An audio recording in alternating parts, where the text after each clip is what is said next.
The 5th episode of the 7th season was interesting. We learned so many things. It was a real turning point for the season and I can't wait to discuss it. The episode begins with a classic Rick and Morty adventure. Afterward, Morty complains that the adventure didn't go as he envisioned it, and Rick seems irritated by that. It appears they might start a huge argument similar to the one Rick C-137 and Morty had back in Season 5 when they parted ways for some time. However, this Morty looks more chill, compromises, and offers Rick a drink. Next, we see Morty designing some kind of tool, most likely behind Rick's back since he is doing that in his room instead of the garage. When we look at his room, we can see two posters that give out sinister messages, one saying Satan's Devil while the other says Mollusk Maneater. These posters give us a glimpse of the true sinister nature of this Morty. The shot that I found coolest is when we see his face closer and the poster can also be seen in a way that says evil and wreaks havoc. This was a very cool hint about his true self. Then he goes back to the garage where we see Rick drunk. This whole scene looks very unusual. Why would Morty suddenly stop complaining about their adventure? Why would he offer Rick a drink? What was he creating back in his room? All of these questions were answered almost immediately when we see Morty using an eye patch, revealing almost everything about the whole scene. He is evil Morty. This is his backstory. He purposely made Rick drunk to easily catch him off guard, finishing his own grandfather. In the next scene, we see evil Morty traveling through dimensions and assisted by a Rick, who would later be known as Evil Rick. This Rick was most likely his original one, the one that we see at the start of the episode, but he modified him to be controlled with his eye patch. We see them going to the Morty Agency Center, barging in and taking out two Ricks. The computer had information on all the Mortys throughout the universe, which would be bad for evil Morty's plan. Therefore, he went there and deleted the data containing his information. We don't know from which universe evil Morty belongs, but his data file mentions the number 7, so it can be used as some kind of lead. From this single scene, we can see how different this Morty always was compared to other Mortys. While the two other Mortys are depicted with a smile, the middle one, aka Evil Morty, is depicted as quite the opposite. He successfully deleted the data about him and then dragged the corpses of two Ricks he and his Rick killed, so that the murders would not be traced to him. Then, along with his Rick, he went to hunt. In each universe, he was killing Ricks, but was not doing the same with their Mortys. He was kidnapping them instead. The first universe where they start hunting is the one that appeared in an episode where he debuted. The next universe they went to was a Victorian-era version of the Smith family. We can see them eating spaghetti, a nice tribute to the previous episode. Did they get those spaghettis from the same universe? Maybe, but let's hope not. The Rick from that universe is in fact already known for us. He is one of the Ricks that Rick respects, since just like Rick C-137, he did not really cooperate with the Citadel. He is known as the Science, also known as Rick.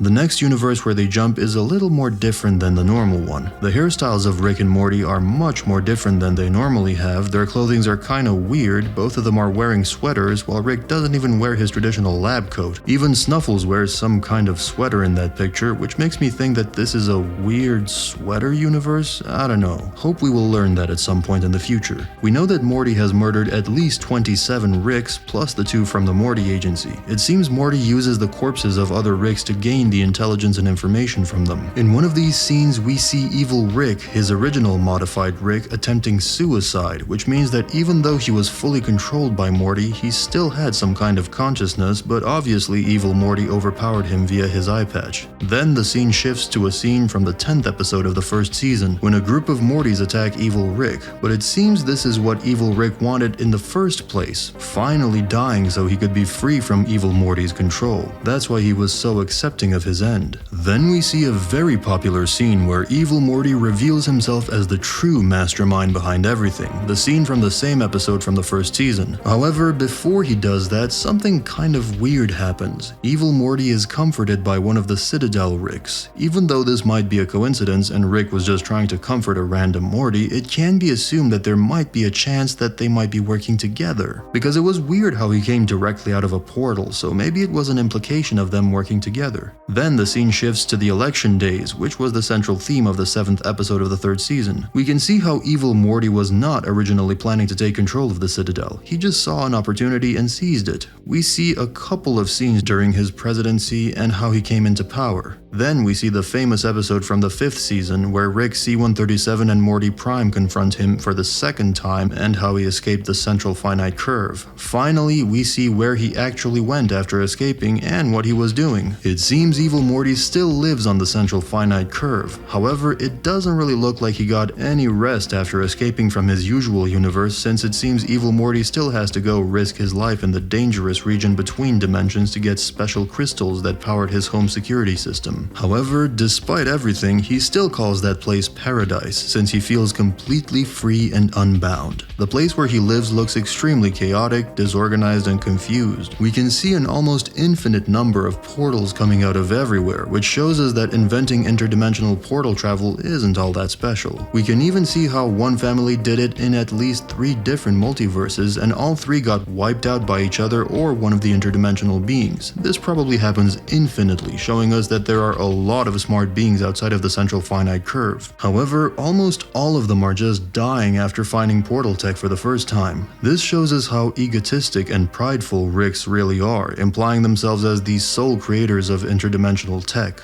This 5-minute sequence really wrapped up everything we wanted to know about Evil Morty. We finally learned that he is not really connected to Rick Prime and was just a Morty of an average normal Rick. However, his backstory wasn't the only thing that we learned in this episode. His peace is quickly interrupted by Rick C-137 and his Morty. Their presence in Evil Morty's dimension caused his home security system to be disrupted, allowing a monster to enter his house. To fix this problem, he goes to meet with Rick C-137 and Morty, but before we see their interaction, we see how Rick tries to find Rick Prime. He was able to summon Rick Prime's decoys from every universe to find clues about him. The reunion between Rick C-137 and Evil Morty was exactly how I envisioned it to be. Even though Evil Morty for a majority of the time was, evil, he wasn't necessarily entirely evil, more like neutral, somewhat gray, and Rick knows that. That's why he didn't freak out when he saw him, unlike Morty, who immediately went to find a net to capture his evil counterpart. Both of them try to show their dominance, and Evil Morty actually helps Rick, even if the help was indirect or direct. Thanks to Evil Morty, Rick filtered the probability stasis, enabling him to make progress in his pursuit. He found a version of Rick Prime who was different from the other decoys. Rick suspects that even though it is different from the other decoys, it doesn't necessarily mean that it is the real deal, and it could be a trap, which in the end was the truth. The trio was sucked into a weird type of dimension where they met other versions of Rick who were also on a quest to find Rick Prime for murdering their Diane. He was the only Rick with a Morty, and not only one, but with 2, which really shows us how different Rick C-137 is compared to his other versions. Rick Prime reveals that he wiped out every single Diane from existence to show his dominance and excellence compared to the other Ricks. Rick Prime did it because he has to be in control, and he was such an egomaniac that he had to kill the Diane of any Rick that rejected him. We thought this was probably the case, but now it's confirmed. Imagine knowing that you're one of infinity, but still having to cling to the idea that you're the best. This explains why we have never seen Diane in any dimension and only in flashbacks. He reveals that he used his most advanced weapon, the Omega device. We have never seen such a weapon yet, a weapon so destructive that it wipes out a certain person from every single dimension. He offers the other Ricks a deal that he would bring the Diane back to the last standing Rick.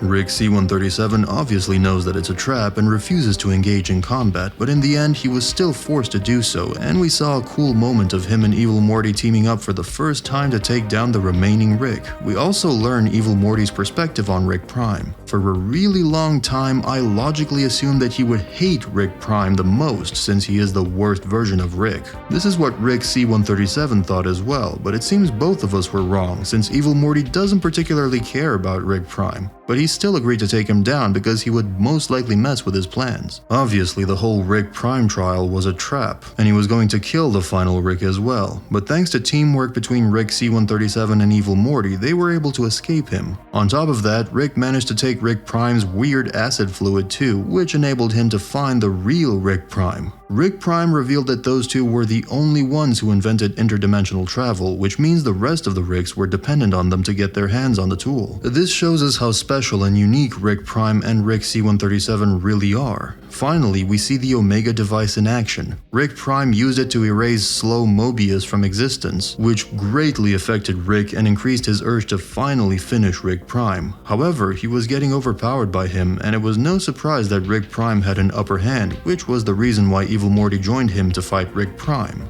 In that fight, we learned that Rick Prime was also a cyborg. It wasn't some biotech Wolverine stuff, as a lot of people assumed to be the case. The fight almost took Rick. He was half dead and lying unconscious. Meanwhile, Evil Morty captured Rick Prime. He used Rick Prime's whole information, and similar to how he treated other Ricks, he did the same with Prime. But in the meantime, he also used Rick Prime's energy to revive Rick C-137 and left them alone in the room. The scene between Rick and Rick Prime was probably the most emotional scene in the whole series. Everything was perfect, no background music, nothing, just raw talking and beating up. Rick was finally able to take out all of his anger that he was keeping for decades on Rick Prime. In the meantime, Evil Morty got his hands on the Omega weapon while Rick looked completely lifeless and numb. Before Evil Morty left the duo, he acknowledged how different Rick C-137 was and teased their future interaction. Evil Morty knew how empty it felt to catch the white whale. He is emotionally more mature than Rick, which isn't that hard to do, but still, it's crazy to think that Rick could learn from him. He seems to get the bigger picture, and that's where I think the show could be going. We all wonder why we're here. What's the point of it all? We all need that purpose. Maybe Evil Morty knows that you always need to have that purpose to pursue, or you just feel empty. Or maybe he sees that life has value in only the little things. I thought it was ominous how he told Rick he's different, and maybe I can use that sometime. I wonder what that could have meant. The music when Rick goes back, emotionally dead inside it seems, ties to the fact that he felt exactly as Morty did when they jumped from the Cronenberg universe. It's really cool to think of this parallel. Before, with Morty, his entire world was destroyed. He probably thought his entire family was dead. He had to bury himself. And now, with Rick, his entire reality is destroyed. Well, more realistically, it was destroyed when his wife was killed, but hunting Prime distracted him so the horror of it never set in. Now Prime is dead. Rick's wife is dead. There's nothing more he can do. This was by far the best episode this season has offered. Personally, I did not expect all of that to happen, maybe by the end of the season, but definitely not in the middle. This episode left a lot of people with the question, now what? We've won, gotten what we were hoping for, the big villain is gone, so what happens now? Does Rick go after Evil Morty for no reason? Do Rick and Morty go on mindless adventures for no real purpose? Is this all the end?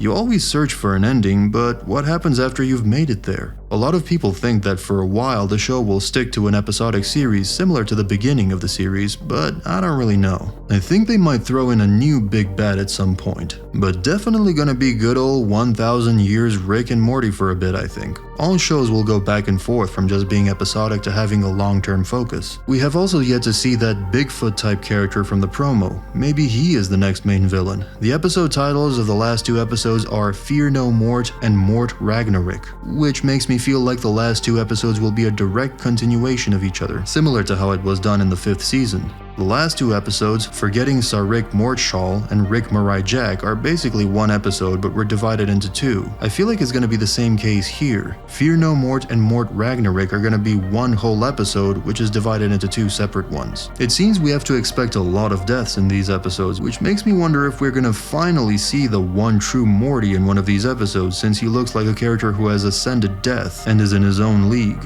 Right now, he seems the most hyped and mystical character from the lore, beside maybe that Bigfoot type character. Either way, I am extremely hyped for the remaining season, and I can't wait to see what the writers have to offer. Anyway, I guess this is all for today. What do you think about this episode? How will the story of the show change from this episode? Let me know in the comments, like this video, and subscribe to this channel for more. Lonnie Brooks out. Bye.